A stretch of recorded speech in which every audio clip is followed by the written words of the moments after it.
Good morning. I'm Sasha, and I am here with Blake Seaholm with a Place for Grace. Really excited to talk a little bit about this particular organization. Blake, thank you for having me out, and I'm excited to share what all you do with the entire community. So Awesome. please take over.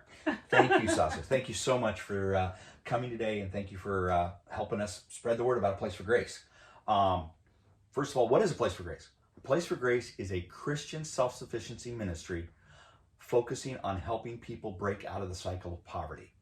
We want to give people a hand up, but not a handout. We want to empower them, but not enable them. And we work with just about every other agency, nonprofit, government organization within Osceola County to help achieve that. We work as partnership with all these other organizations because everybody has to do their part. You've heard the phrase that it takes a village to raise a child. Well, it takes a whole community to come together to help someone break out of the cycle of poverty. Yeah, that's huge. Yeah. That's huge. So Blake, as we were talking, I know that you guys work with a lot of organizations here in the community to bring resources out to folks. And it seems like people come here first to find out what all is available and what can be done with their particular situations. Can we talk a little bit about that? Sure, Sasha. Thank you. Yes. Well, first of all, yeah, we work with probably 30 plus churches in the area to help from the faith side and helping support our ministry through volunteers, donations, etc. But then we have what we call our community resource partners, which are vital. We couldn't do what we do without all of them. So I know that a part of this particular program includes the GED. And so you actually have folks that come to this facility to take their GED and engage in the GED program? Yes, Sasha. Okay. We have a GED program that is run by awesome volunteers, and it's on Tuesdays and Thursday evenings currently. And so for someone to get involved with that, they would come in. They at our thrift store, they'd fill out a little paper applying for the GED program. They'd meet with our outreach manager and then get invited into the program where they can come in and do all their studying, practice tests, everything right here at A Place for Grace, Wow. with the exception of the final testing. Right now, the final testing is done at the main Alco Center on Simpson Road, but they can do everything up to that right here, and we can schedule their tests. They just go over there to take those 4 tests. Oh my goodness. And that is a program we've had immense results from. Since this program began, we've had 29 people graduate with their GED program through here. That's phenomenal. And what's even more exciting is half of those have gone on to further their education beyond the GED. So whether that's them taking advantage in a short-term trade education program, going to a college, going to another educational program, but they took the GED base and built upon it so that, here again, more opportunity for them to get into a livable wage, truly making that difference in their life. And you guys help them after the GED program to get into the short-term technical program. Yes, we have, here again, that's Valencia is one of our partner agencies that we can work with very closely. We work with other agencies to help sometimes with the funding there. But yeah, that's just part of the package of working here is I've said it before and I'll say it again, it takes a whole community coming together to help someone break out of the cycle of poverty. And what we try to do here is we are not the all one answer. We're just doing the part we do, and then we help connect them with all the other parts in the community that are already here and work so awesomely together. Wow, that's phenomenal.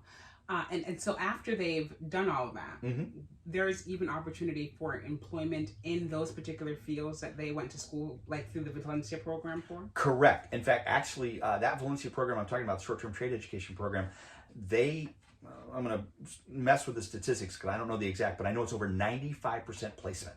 Oh my goodness, wow. Now, keep in mind, this is a program that is a strict vetting to get into because you're going to go through a 10-week, a 12-week, a 14-week, a 22-week intense program to get this education needed. But if you stick it through and get through it, there's a job waiting. And these are probably the folks that you have already worked with prior. They've been hired jobs here in the community, and there was an expectation that they needed to work those jobs for a certain amount of time. Show up. Talk about that. Correct. Yes. Now, every situation is different there. But yes, if a person is coming to us and they're saying, hey, I need a GED to get a better job. Okay, yes, we're working on that. But at the same time, if they don't have a decent job, we're working on helping them get a better job, so that they can fund their family, take care of themselves while they're getting through this. And then, yes, whether that's continuing with us for better employment as they're going through the short-term trade education, or working with another partner agency there, or whether there happens to be funding to help them get by depending on that situation. Yes, we work all those parts together with the community resource partners. Wow, that's amazing. Yeah. And you guys even have something as I think is endearing. You have like a sewing class here too? We sure do. We sure do. What is that? We have wonderful volunteers that run our sewing program, and that's where someone can come in and here can fill out that little piece of paper and say, hey, I want to learn to sew. And they're going to go through about 6 months of coming once a week. It's normally on Wednesday mornings, and learning the basics of sewing so that they could mend their own clothes, make their own clothes, etc. And as far as us being a self-sufficiency ministry, that's important to us, because that's not just a skill set. That's part of a mindset that I have a challenge and I can fix my challenge, and I can do it in a way that doesn't cost me as much as it might have otherwise. So, yeah, we're very proud of how that program works and the results we've gotten from that. That's amazing. And the thrift store, now the thrift store is open for everyone. It's not just, and there is a huge part of it that helps folks that are in need, but it's open for the entire community because those funds help support a place for grace. Yes. Is that how it works? All of the above. Let me, so yes, our thrift store is called Grace's Attic. It is right here in the same building with a Place for Grace. And it is a thrift store. Current hours are Monday through Friday from 10 a.m. to 5 p.m. And folks can come in. It's a thrift store. Although we like to call it a thrift boutique because we try to keep things looking a little better than the average thrift. It is awfully cute. But yet our prices are very competitive in the thrift market. Like a pair of jeans for $3. Wow. And that serves our community right there, because folks that are limited on their income, limited on their financial resources, can still come and get some good quality clothing at way discounted prices. And yes, so that's going to help the community right there. But on the flip side of that, the revenue from our thrift store is our primary source of funding for the ministry. So just by someone shopping in this ministry, they're supporting our ministry. In fact, all of our basic operating expenses, including payroll, with the exception of our outreach department, are covered through the revenue from the thrift store. Wow, that's amazing. And I guess one of the things we look at there is, we promote ourselves as a Christian self-sufficiency ministry. So should we not practice what we preach? That's powerful.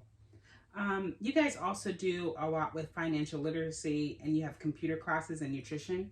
Yes. Can you talk about that? Yes. Now, we're still coming out of the joys of restrictions due to the wonderful virus. But yes, as those restrictions are lifted, right now our computer classes are kind of on hold, but also on hold because we need a new volunteer to teach those classes. And those classes are generally, folks are a little older and they're wanting to stay up with communicating with their grandchildren, knowing how to do safely email, safely web surf. So they're basic classes, but they're very much needed. But here again, if there's a volunteer out there, we could use one. As far as nutrition, we've done a lot with the University of Florida Extension Services have helped provide some of those nutrition classes, and we will look forward to that again in the future. Here again, when restrictions are lifted a little bit. We even have movie nights, Christian movie nights. Here again, we just got to wait for restrictions to be lifted a little bit there. But these are all wonderful programs because... And dinner and fellowship. Yes, too. exactly. Thank you, Sasha. Sorry, lost my train of thought there. Yes, so this is another program where those in the community that are on the financial edge once a week could come in and get a nice hot meal here at a Place for Grace in the evening. We were doing Saturday nights, and we were doing it with 9 different organizations coming in. 8 of those were church organizations, 1 was a business organization, coming in on a rotating basis, preparing the food, bringing it in, serving these folks, fellowshipping with them, helping encourage them, and just being part of the community solution. How many people were you seeing, like, on average? Now, that's an interesting question, because when we first opened our doors, back in 2014. Wow. We were actually sometimes seeing 75, 80 people come through for one of those meals. Now, I will say, before COVID shut things down, we were seeing more like 25, 30. Okay. Now, I attribute that to many things. Some people moved forward. Some people moved out of the area, because we do have a transient population sometimes with those folks in need. And some people did pass on. And others I don't know. But nevertheless, we took that as actually a positive. Less people coming for the food, hopefully for most part, means less people needing that all the time. Yeah. Now, I'm going to say, when restrictions lift, I expect another influx because of the folks that have been hit by the virus financially. Wow, definitely. Now, we talked a little bit about fellowship. Why is prayer and connection to a home church so pivotal? Oh, I can't say enough about that. In fact, we are actually right now in our prayer room, where you can see a blackboard behind me, and people can come in this room when any hours the store is open and write down their prayers on the wall. And we have an awesome prayer warrior team, actually from Canoe Creek Christian Church right here in town, that comes in once a week, documents every prayer on the wall, assigns that prayer to one of their prayer warriors, who then takes it home and prays on it for a minimum of 45 days straight. And we have seen many amazing miracles and just praises come out of that. But beyond that, yes, because we work with all these different churches, we have relationships with all these different churches in the community. So when someone comes to us and they're in need of additional spiritual guidance, sure, they can come and pray with us every day, but that's not enough. And it is not our job to try to be a church. We're not. We are a Christian self-sufficient ministry. What we try to do is find out from them where they were comfortable in a church environment before, and it doesn't matter what denomination. If we have a relationship with a church in that area, with that denomination, we're going to make that connection. Everyone's situation is different. So when someone comes to us, we're going to help work through figuring out what their needs are, what resources are available. If there's other resources already available, we're going to connect them. We're not going to reinvent the wheel. If we find a spot where there's not something to help that person, then we're going to try to do our best to pick up that piece.